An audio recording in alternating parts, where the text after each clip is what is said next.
So I woke up this morning and I got up kind of early. I just woke up. It was like 5:20 in the morning, and right away I got into a meditation.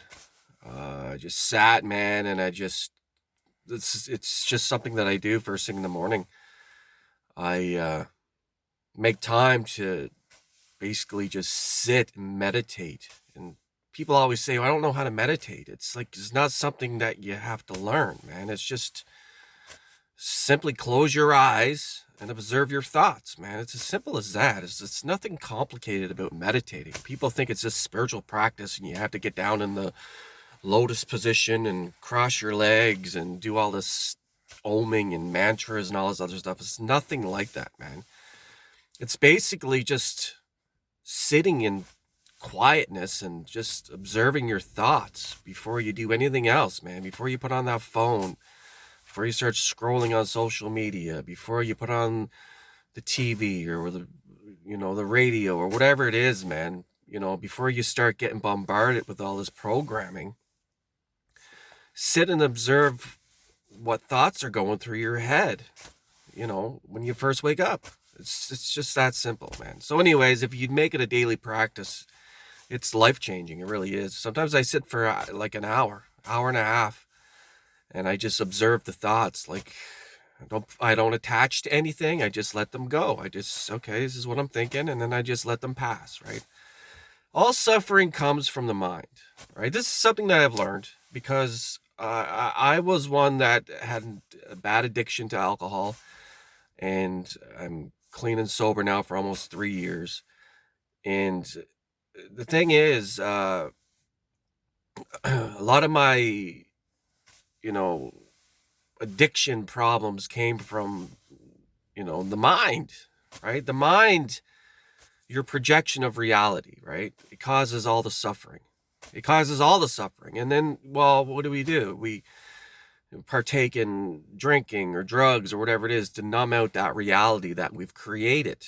It's as simple as that. And it's so profound because the mind can create all kinds of suffering if you let it.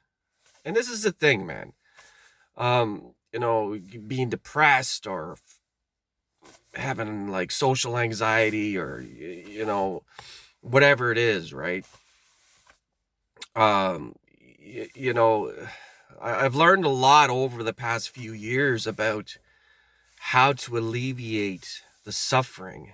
And if you stop identifying with your mind, this is like a major, major key. All right, the mind can take you on all sorts of trips, man. It really can, especially if you're, you know, partaking in hallucinogenic drugs. Like cannabis is an hallucinogenic, and you know, it's a mild one, but it is an hallucinogenic. And what happens is that we're hallucinating your reality. You're hallucinating your projection of the world, right?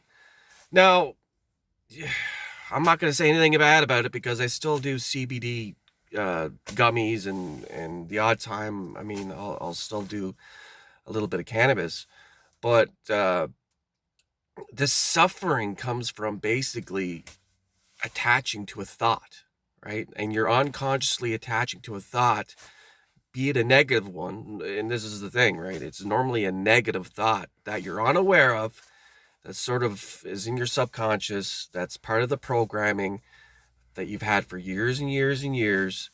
And without you knowing it, this pattern, just automatically appears, right? This thought pattern, this negative thought pattern that you've had for such a long time. And you attach to it and you go with it, right? Now the mind can create all kinds of illusions. The ego, right, is something else that in the spiritual community, right? People think spirituality is kind of freaking, you know, nonsense and whatever they think about spirituality. Hey, man, uh, it's the only thing that's helped me, right? People have their opinions about whatever it is in life, right? The thing is, uh, it all boils down to, you know, getting rid of the suffering in your life. And this is the thing, right? Suffering. And what I mean by suffering, I mean by living with pain and depression and negativity and just having a poor outlook on life and negative self-talk and the fluctuations in friggin' your emotions. And a lot of people are bipolar. One minute they're on top of the world, next minute they're down in the dumps, right? There's no balance, there's no equilibrium. It's just, you know, extreme highs and extreme lows. Bipolar, a lot of people have it. A lot of people suffer from bipolar after they give up or they overcome an addiction, whatever that addiction may be, because these addictions are giving you these ultimate highs and then you crash, right? It's the same thing as coffee. Coffee is a drug. Caffeine sold to the many, to people who drink coffee. Fucking, what would you say? 85% of the population drink coffee, right?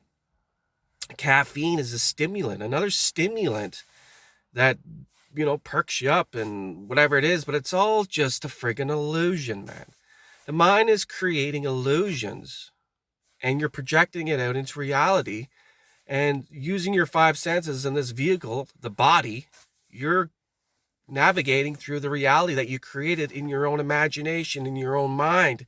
People cannot wrap their head around it because in the manifesting communities and the spiritual communities and all this other stuff, and they say that you know you have the power to create your world and create your reality. A lot of people can't buy into that because the programming goes so deep. I mean, if you're a certain age and you've been programmed a certain way since you're just a wee lad, right?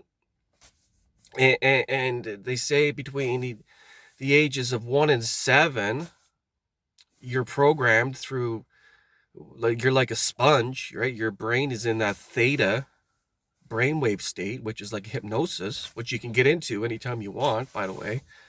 And this is how you're programmed subconsciously. Subconsciously, the body is doing certain things without you actually giving conscious effort to it. That's what it means, right?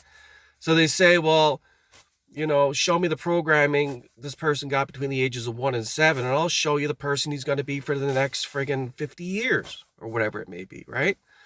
And this is the thing, man. This is stuff that people need to learn, but they don't put the time in to learn it. Fortunately for me, I had the time, and I had to take on this pursuit of self-development and understanding that the suffering doesn't have to be there anymore, right? It's just all mind, man. It's all basically identifying with your mind. And this is where the ego comes into play. And your ego is an over-identification with your personality and the things that you have, and inflated sense of ego. You think that your self-worth is just beyond everything else in this world, and blah blah blah, whatever. Different video. But the thing is, man, to alleviate the suffering, you got to understand how the mind works. Excuse me. And if you can get to a point in your life, excuse me, and I'm drinking coffee and burping. If you can get to a point in your life where you can be the observer of the thoughts instead of becoming attached to the thoughts unconsciously and having them run your life, the negative programming that you've gotten throughout the years, if you can override that program and install new programs into your mind, into your subconscious, and have them start running the show, automatically things start to change. But it doesn't happen overnight. It doesn't happen in a week. It doesn't happen in a month. It doesn't happen in a year. It takes a long time, especially if you've been programmed by the Matrix for, whatever amount of years. You can't expect it just to go away and you're just going to flip the script. You have to unlearn a lot of stuff, man. This is where the red pill comes in, and going down the rabbit hole and all the conspiracy theories and everything else, and how you've been misled and how your perception has been manipulated by propaganda and news and media and all the stuff that you're getting putting you in fear so that you're easily controlled, right? It's happened since the dawn of time. Getting people to do shit that they don't normally want to do, right? For instance, what happened back in 2020, right? When we had this pandemic and people were put in fear and to go out and, put stuff into their body that they don't know because they just was told that this is what you have to do by the governments and by the media. This is a thing, man. You've been brainwashed all your life by, this outside projection that you bought into because you didn't know any better. I don't know, man. I'm 11 minutes into this video, but I'm going to leave it at that. I'd like to talk more about it, about how the mind creates suffering and how you can become aware of it and how to eliminate it. So with that being said, thanks for tuning in. Take it easy.